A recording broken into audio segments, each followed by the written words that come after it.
ఓం నమ శివాయ. కార్తీక పురాణం 14వ అధ్యాయం. ఆబోతును అచ్చుబోసి వదలుట. వృషోత్సర్గము. వశిష్ఠుల వారు జనకుని దగ్గరగా కూర్చుండబెట్టుకొని కార్తీక మాస మహత్యమును గురించి తనకు తెలిసిన సర్వ విషయములు చెప్పవలనను కుతూహలముతో ఇట్లు చెప్పదొడంగిరి.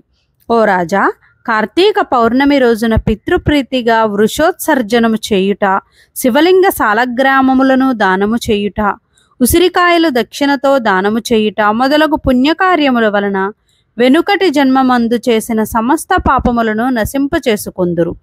వారికి కోటి యాగములు చేసిన ఫలం దక్కును. ప్రతి మనుజుని పితృదేవతలను తమ వంశమందెవ్వరు ఆబోతునకు అచ్చువేసి వదులునో అని ఎదురుచూచుచుందురు.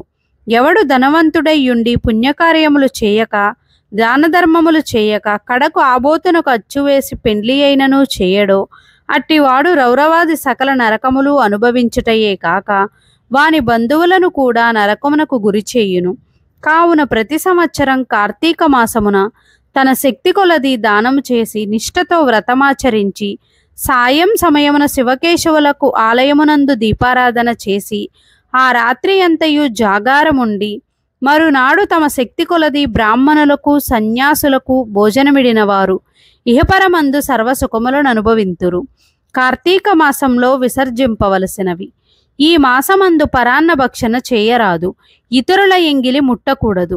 శ్రాద్ధ భోజనం చేయకూడదు. నీరుల్లిపాయ తినరాదు. తిలాదానం పట్టరాదు. శివార్చన సంధ్యావందనము చేయని వారు వండిన వంటలు తినరాదు. పౌర్ణమి, అమావాస్య, సోమవారం నాడు సూర్యచంద్ర గ్రహణపు రోజుల యందును భోజనం చేయరాదు.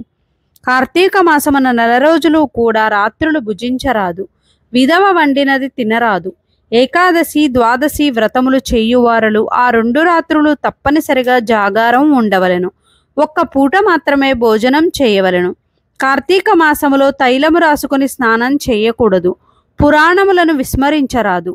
కార్తీక మాసమున వేడి నీటితో స్నానం కళ్ళుతో సమానమని బ్రహ్మదేవుడు చెప్పెను. కావున వేడి నీటితో స్నానం కూడదు. ఒకవేళ అనారోగ్యముగా ఉండి ఎలాగైనా విడవకుండా కార్తీక మాస వ్రతం చేయవలెనన్న కుతూహలం గలవారు మాత్రమే వేడి నీటి స్నానం చేయవచ్చును. అటులో చేయువారులు గంగా, గోదావరి, సరస్వతి, యమున నదుల పేర్లను మనసులో స్మరించి స్నానము చేయవలెను. ఏ నది తనకు దగ్గరలో ఉంటే ఆ నదిలో ప్రాతకాలమున స్నానం చేయవలెను. అటుల చేయని ఎడల మహాపాపి అయి జన్మజన్మములు నరకగూపమునబడి కృషింతురు. ఒకవేళ నదులు అందుబాటులో లేనప్పుడు నూతి దగ్గర గాని చెరువునందు గాని స్నానం చేయవచ్చును. ఇప్పుడు ఈ శ్లోకమును చదివి స్నానమాచరించవలను. గంగే యమునే చైవ గోదావరి సరస్వతి నర్మదా సింధు కావేరి జలేస్మిన్ సన్నిధింకురు. కార్తీక మాస వ్రతం చేయువారు పగలు పురాణ పఠన శ్రవణం, హరికథా కాలక్షేపములతో కాలం గడుపవలెను. సాయంకాలమున సంధ్యావందనాదికాది కృత్యములు ముగించి పూజా మందిరమునున్న శివుని కల్పోక్తముగా ఈ క్రింది విధముగా పూజింపవలెను. కార్తీక మాస శివ పూజ కల్పము. ఓం శివాయ నమః. ధ్యానం సమర్పయామి. ఓం పరమేశ్వరాయ నమః.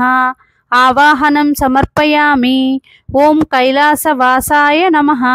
నవరత్న సింహాసనం సమర్పయామి. ఓం గౌరీనాథాయ నమః. పాద్యం సమర్పయామి. ఓం లోకేశ్వరా నమః. ఆర్జం సమర్పయామి. ఓం వృషభవాహనాయ నమః. స్నానం సమర్పయామి. ఓం దిగంబరాయ నమః. వస్త్రం సమర్పయామి. ఓం జగన్నాథాయ నమః. యజ్ఞోపవీతం సమర్పయామి. ఓం కపలాధారిణే నమః. గంధం సమర్పయామి. ఓం సంపూర్ణ గుణాయ నమః. పుష్పం సమర్పయామి. ఓం మహేశ్వరాయ నమః. అక్షతాన్ సమర్పయామి. ఓం పార్వతీనాథాయ నమః. ధూపం సమర్పయామి. ఓం తేజోరూపాయ నమః. దీపం సమర్పయామి.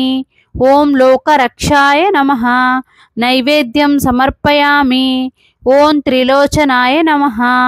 కర్పూర నీరాజనం సమర్పయామి. ఓం శంకరాయ నమః. సువర్ణ మంత్రపుష్పం సమర్పయామి. ఓం భవాయ నమః. ప్రదక్షిణ నమస్కారాన్ సమర్పయామి. ఈ ప్రకారముగా కార్తీక మాసమంతయు పూజించవలను. శివ సన్నిధిని దీపారాధన చేయవలను.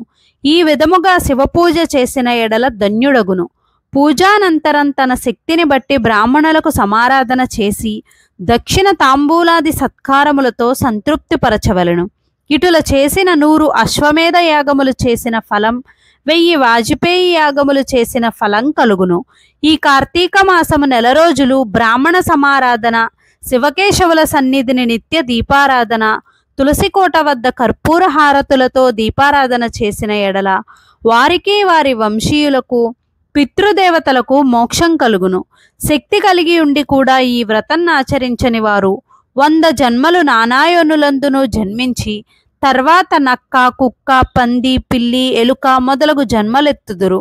ఈ వ్రతం శాస్త్రోక్తముగా ఆచరించిన ఎడల 15 జన్మల యొక్క పూర్వజ్ఞానం కలుగును. వ్రతం చేసినను, పురాణము చదివినను, విన్నను అట్టి వారలకు సకలైశ్వర్యములు కలిగి మోక్ష ప్రాప్తి కలుగును.